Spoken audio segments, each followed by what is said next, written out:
Chapter 41. The first week of their return was soon gone. The second began.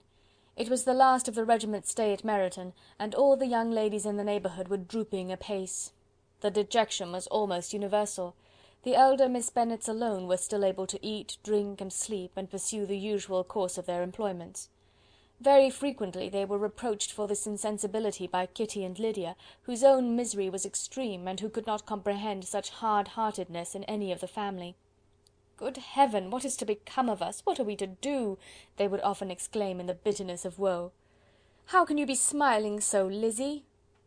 Their affectionate mother shared all of their grief. She remembered what she had herself endured on a similar occasion 25 years ago. "I am sure," said she, "I cried for 2 days together when Colonel Miller's regiment went away. I thought I should have broken my heart." "I am sure I shall break mine," said Lydia. "If one could but go to Brighton," observed Mrs. Bennet. "Oh yes, if one could but go to Brighton, but papa is so disagreeable. A little sea bathing would set me up for ever." "And my Aunt Phillips is sure it would do me a great deal of good," added Kitty. Such were the kind of lamentations resounding perpetually through Longbourn House. Elizabeth tried to be diverted by them, but all sense of pleasure was lost in shame. She felt and knew the justice of Mr. Darcy's objections, and never had she been so much disposed to pardon his interference in the views of his friend. But the gloom of Lydia's prospect was shortly cleared away, for she received an invitation from Mrs. Forster, the wife of the colonel of the regiment, to accompany her to Brighton. This invaluable friend was a very young woman, and very lately married. A resemblance in good humour and good spirits had recommended her and Lydia to each other, and out of their 3 months' acquaintance they had been intimate too. The rapture of Lydia on this occasion, her adoration of Mrs. Forster, the delight of Mrs. Bennet, and the mortification of Kitty, are scarcely to be described. Wholly inattentive to her sister's feelings, Lydia flew about the house in restless ecstasy, calling for everyone's congratulations, and laughing and talking with more violence than ever, whilst the luckless Kitty continued in the parlour, repined at her fate in terms as unreasonable as her accent was peevish. "I cannot see why Mrs. Forster should not ask me as well as Lydia," said she, "though I am not her particular friend. I have just as much right to be asked as she has, and more too, for I am 2 years older." In vain did Elizabeth attempt to make her reasonable, and Jane to make her resigned. As for Elizabeth herself, this invitation was so far from exciting in her the same feelings as in her mother and Lydia, that she considered it as the death warrant of all possibility of common sense for the latter; and detestable as such a step must make her if it were known, she could not help secretly advising her father not to let her go. She represented to him all the improprieties of Lydia's general behaviour, the little advantage she could derive from the friendship of such a woman as Mrs. Forster, and the probability of her being yet more imprudent with such a companion at Brighton, where the temptations must be greater than at home. He heard her attentively, and then said: "Lydia will never be easy until she has exposed herself in some public place or other, and we can never expect her to do it with so little expense or inconvenience to her family as under the present circumstances." "If you were aware," said Elizabeth, "of the very great disadvantage to us all which must arise from the public notice of Lydia's unguarded and imprudent manner, nay, which has already arisen from it, I am sure you would judge differently in the affair." "Already arisen?" repeated Mr. Bennet. "What, has she frightened away some of your lovers? Poor little Lizzy! But do not be cast down. Such squeamish youths as cannot bear to be connected with a little absurdity are not worth a regret. Come, let me see the list of pitiful fellows who have been kept aloof by Lydia's folly." "Indeed you are mistaken. I have no such injuries to resent. It is not of particular, but of general evils which I am now complaining. Our importance, our respectability in the world, must be affected by the wild volatility, the assurance and disdain of all restraint which mark Lydia's character. Excuse me, for I must speak plainly. If you, my dear father, will not take the trouble of checking her exuberant spirits, and of teaching her that her present pursuits are not to be the business of her life, she will soon be beyond the reach of amendment. Her character will be fixed, and she will, at 16, be the most determined flirt that ever made herself or her family ridiculous.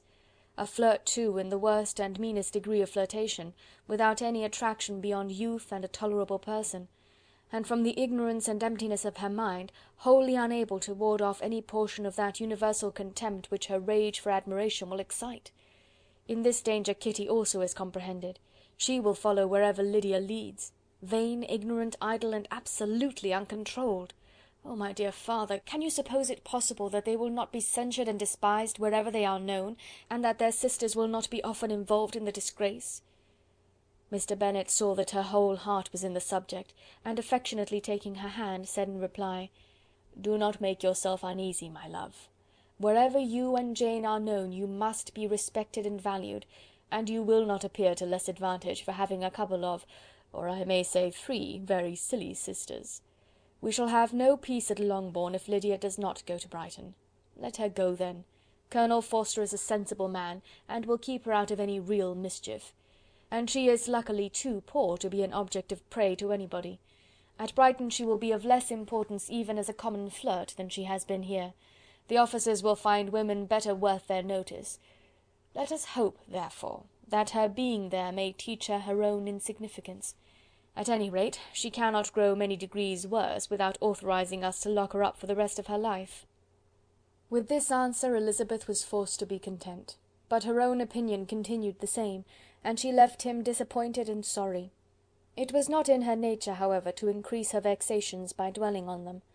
She was confident of having performed her duty, and to fret over unavoidable evils, or augment them by anxiety, was no part of her disposition. Had Lydia and her mother known the substance of her conference with her father, their indignation would hardly have found expression in their united volubility. In Lydia's imagination a visit to Brighton comprised every possibility of earthly happiness. She saw, with the creative eye of fancy, the streets of that gay bathing place covered with officers. She saw herself the object of attention to tens and to scores of them at present unknown. She saw all the glories of the camp, its tents stretched forth in beauteous uniformity of lines, crowded with the young and the gay, and dazzling with scarlet. And to complete the view, she saw herself seated beneath a tent, tenderly flirting with at least 6 officers at once.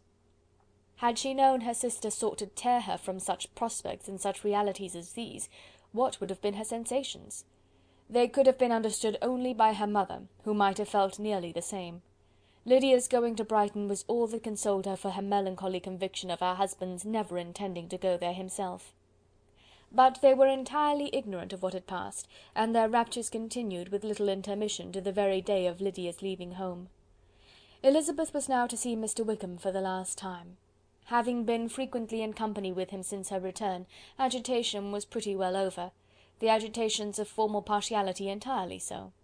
She had even learnt to detect, in the very gentleness which had at first delighted her, an affectation and a sameness to disgust and weary. In his present behaviour to herself, moreover, she had a fresh source of displeasure, for the inclination he soon testified of renewing those attentions which had marked the early part of their acquaintance could only serve, after what had since passed, to provoke her. She lost all concern for him in finding herself thus selected as the object of such idle and frivolous gallantry, and while she steadily repressed it, could not but feel the reproof contained in his believing that, however long and for whatever cause his attentions had been withdrawn, her vanity would be gratified, and her preference secured at any time by their renewal. On the very last day of the regiment's remaining at Meryton, he dined, with other of the officers, at Longbourn, and so little was Elizabeth disposed to part from him in good humour, that on his making some inquiry as to the manner in which her time had passed at Hunsford, she mentioned Colonel Fitzwilliam's and Mr. Darcy's having both spent 3 weeks at Rosings, and asked him if he was acquainted with the former. He looked surprised, displeased, alarmed, but with a moment's recollection and a returning smile replied that he had formerly seen him often, and after observing that he was a very gentlemanlike man, asked her how she liked him. Her answer was warmly in his favour. With an air of indifference he soon afterwards added, "How long did you say he was at Rosings?" "Nearly 3 weeks." "And you saw him frequently?" "Yes, almost every day." "His manners are very different from his cousin's." "Yes, very different, but I think Mr. Darcy improves upon acquaintance." "Indeed!" cried Mr. Wickham, with a look which did not escape her. "And pray, may I ask—" but checking himself, he added in a gayer tone, "is it in address that he improves? Has he deigned to add aught of civility to his ordinary style? For I dare not hope," he continued in a lower and more serious tone, "that he is improved in essentials." "Oh no," said Elizabeth, "in essentials, I believe, he is very much what he ever was." While she spoke, Wickham looked as if scarcely knowing whether to rejoice over her words, or to distrust their meaning. There was a something in her countenance which made him listen with an apprehensive and anxious attention, while she added, "When I said that he improved on acquaintance, I did not mean that his mind or his manners were in a state of improvement, but that, from knowing him better, his disposition was better understood." Wickham's alarm now appeared in a heightened complexion and agitated look. For a few minutes he was silent, till, shaking off his embarrassment, he turned to her again, and said in the gentlest of accents, "You, who so well know my feelings towards Mr. Darcy, will readily comprehend how sincerely I must rejoice that he is wise enough to assume even the appearance of what is right. His pride in that direction may be of service, if not to himself, to many others, for it must only deter him from such foul misconduct as I have suffered by. I only fear that the sort of cautiousness to which you, I imagine, have been alluding, is merely adopted on his visits to his aunt, of whose good opinion and judgment he stands much in awe. His fear of her has always operated, I know, when they were together, and a good deal is to be imputed to his wish of forwarding the match with Miss de Bourgh, which I am certain he has very much at heart." Elizabeth could not repress a smile at this, but she answered only by a slight inclination of the head. She saw that he wanted to engage her on the old subject of his grievances, and she was in no humour to indulge him. The rest of the evening passed with the appearance, on his side, of usual cheerfulness, but with no further attempt to distinguish Elizabeth, and they parted at last with mutual civility, and possibly a mutual desire of never meeting again. When the party broke up, Lydia returned with Mrs. Forster to Meryton, from whence they were to set out early the next morning. The separation between her and her family was rather noisy than pathetic. Kitty was the only one who shed tears, but she did weep from vexation and envy. Mrs. Bennet was diffuse in her good wishes for the felicity of her daughter, and impressive in her injunctions that she should not miss the opportunity of enjoying herself as much as possible, advice which there was every reason to believe would be well attended to; and in the clamorous happiness of Lydia herself in bidding farewell, the more gentle adieus of her sisters were uttered without being heard. Chapter 41.